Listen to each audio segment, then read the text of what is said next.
रुको, जरा ठहरो। मैं तुम्हारा नन्हा कान्हा आज तुम्हें एक जीवन बदल देने वाली सुंदर कथा सुनाता हूँ, और हो सके तो इसे अपने बच्चों को भी जरूर सुनाना। ध्यान से सुनना, क्योंकि इस कथा में जीवन की बहुत बड़ी सीख छुपी है।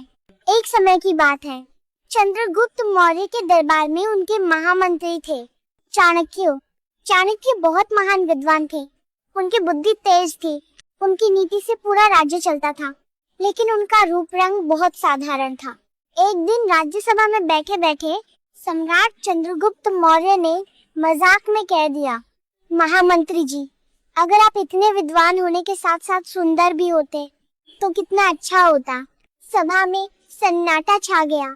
इतने में महारानी बोली, महाराज, ये कैसी बात कह रहे हैं? मनुष्य की पहचान उसके रूप से नहीं, उसके गुणों से होती है।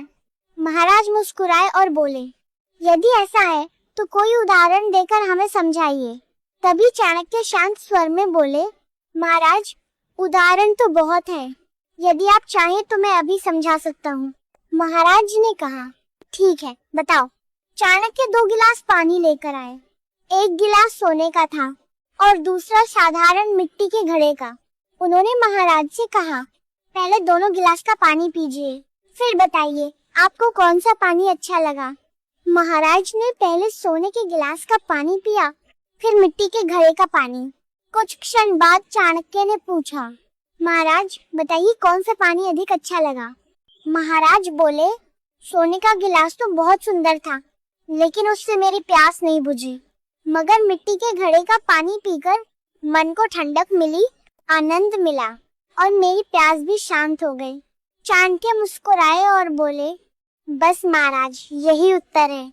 सोने का गिलास बहुत सुंदर था, लेकिन वह आपकी प्यास नहीं बुझा पाया, और साधारण मिट्टी का घड़ा आपको तृप्त कर गया। इसी तरह मनुष्य की कीमत उसके रूप से नहीं, उसके गुणों से होती है। ये सुनकर महाराज को अपनी बात का एहसास हुआ और उन्होंने चाणक्य से क्षमा मांगी।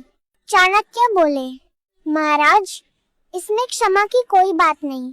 आज इस प्रसंग से संसार को एक बड़ी सीख मिल गई।